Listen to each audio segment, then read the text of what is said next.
مجھے معدے پٹھوں اور سر کا مسئلہ ہے، درد رہتا ہے، بہرحال زمزم سے بڑا کوئی علاج، زمزم پیو، لیکن یقین بھی تو ہونا۔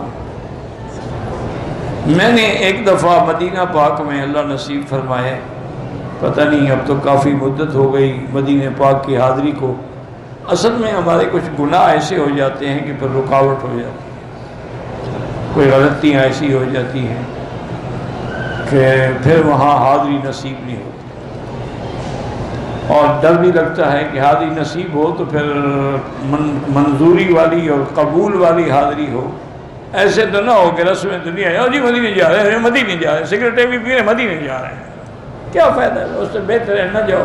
ہم تو ڈرتے ہیں بھائی، ہم تو یہی سمجھتے ہیں کہ ہماری کوئی خطا ہے، کوئی گناہ ایسا ہوا ہے کہ تاخیر ہو جاتی ہے، دیر ہو جاتی ہے، ورنہ مدینہ شریف آج کل جانا کون سا مشکل۔ اب تو خیر میں گاڑی نہیں چلاتا، جب میں خود چلاتا تھا میں الحمدللہ 3 گھنٹے میں پہنچ جاتا، شوق تھا گاڑی چلانے کا، گاڑی ہمیشہ رکھی ہوتی تھی۔ تو بہرحال مقصد یہ ہے کہ مدینہ شریف جاتے ہوئے بڑا ادب ضروری ہے، تھوڑی سی بے ادبی ہو نا جی۔ تو میرے والد صاحب رحمۃ اللہ علیہ سارا سال مکے میں درس دیتے تھے، 2 مہینے مدینے میں گزارتے تھے، رجب اور شعبان۔ رمضان شریف کا پہلا روزہ رکھ کے احرام باندھ کے پھر تشریف لے آتے تھے تاکہ رمضان کا عمرہ ہو جائے، اور وہ بھی مدینہ شریف سے ہو۔ تو وہ 2 مہینے وہاں نہیں پڑھاتے تھے، بڑا زور لگایا طلباء نے، دوستوں نے، ساتھیوں نے، حضرت مہربانی کریں 2 مہینے پورے آپ مدینہ پاک میں بیٹھے رہتے ہیں اور ہم لوگ آپ کے درس سے محروم ہیں۔ میں نے ایک دن پوچھ لیا، میں نے کہا ابا جان کیوں؟ فرمایا بھائی یہ جگہ پڑھنے کی ہے، پڑھانے کی نہیں، یہاں ڈر لگتا ہے، آواز بھی اونچی ہو گئی تو ہم برباد ہو جائیں گے، پھر کیا کروں گا؟ میں نہیں پڑھا سکتا، کسی اور عالم پڑھاتے ہیں، ان کی ہمت ہے، میں نہیں پڑھا سکتا، اگر آواز میری اونچی ہو جائے گی پھر کیا ہوگا؟ اللہ اکبر اللہ۔ آج کل تو لوگوں کو احساس ہے ہی نہیں نا جی، ان کو تو پتہ ہی نہیں کہاں جا رہے ہیں، کیوں جا رہے ہیں۔ پہلے ہمارے اکابر جو تھے نا جی، یاد رکھیں، اونٹوں پہ سفر ہوتا تھا 20 دن۔ اچھا کبھی کبھی ایسا بھی ہوتا تھا، بارشیں آتی تھی نا تو راستے میں فلڈ آ جاتا تھا اور سارے ندی نالے بھر جاتے تھے، تو مہینہ مہینہ بیٹھے رہتے تھے کہ پانی خشک ہو تو گزریں۔ یہ تو اللہ حکومت سعودیہ کو جزائے خیر دے کہ انہوں نے وہ سارے ماشاءاللہ پلیں بنا دی ہیں، ندی نالے بنا دی ہیں، جہاں جہاں سے سیل گزرتی ہے وہاں پل بنا دی، پانی نیچے سے گزر گیا، ورنہ تو 1 مہینہ لگ جاتا۔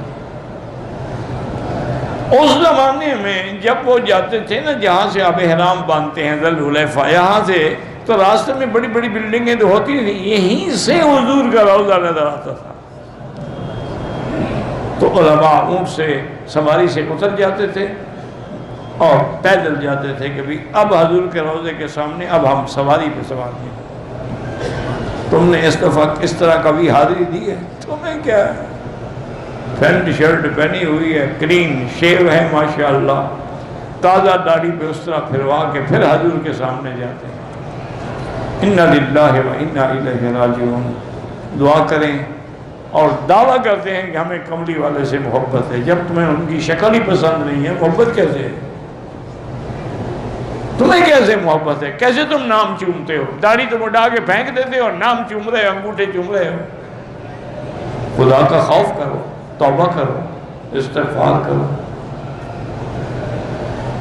اللہ اکبر اللہ اکبر۔ تو میں بہرحال مدینہ منورہ میں تھا، مسجد نبوی میں، تو زمزم کے ڈول رکھے ہوتے تھے نا، میرا خیال ہے کہ میں بھی زمزم پی لوں۔ میں نے دیکھا ایک فقیر بیٹھا ہے مجذوب، زمزم کا پانی گلاس ہاتھ میں پکڑا ہوا ہے، میں اس کی شکل دیکھ کے سمجھ گیا کہ یہ کوئی اللہ والا ہے۔ میں چپ کر کے اس کے پیچھے کھڑا ہوا، چونکہ ان لوگوں سے ڈر بھی بڑا لگتا ہے نا، غصے میں آ جائیں تو بجائے دعا کے بد دعا کر دیں تو پھر کیا ہوگا۔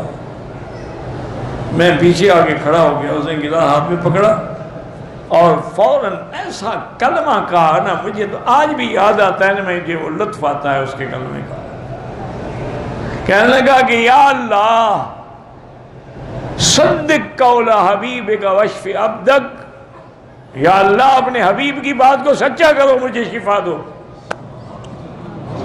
آپ کے حبیب نے کہا ہے نا کہ شفا ہے زمزم، تو اپنے حبیب کی بات کو پورا کرو۔ اس کے بعد نے زمزم پیا، تو یقین ہو تو شفا ہو۔ اور ایک بات یاد رکھنا، جن کو زمزم زیادہ نہ پی سکے نا، یہ علامت ہے کہ وہ منافق ہے۔ منافق کبھی پیٹ بھر کے زمزم نہیں پی سکتا۔ اللہ پینے ہی نہیں دیتے کہ پاک چیز ناپاک چیز میں اندر کیوں جائے۔ اس لیے ہر نماز کے بعد زمزم پیا کرو۔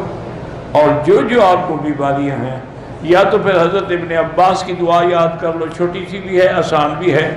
اللہم انی اسألک علما نافعا ورزقا واسعا وشفاء من کل داء، یا اللہ مجھے علم بھی دے، رزق بھی دے، ہر بیماری سے شفا۔ وہ بھی کیا دن تھے جب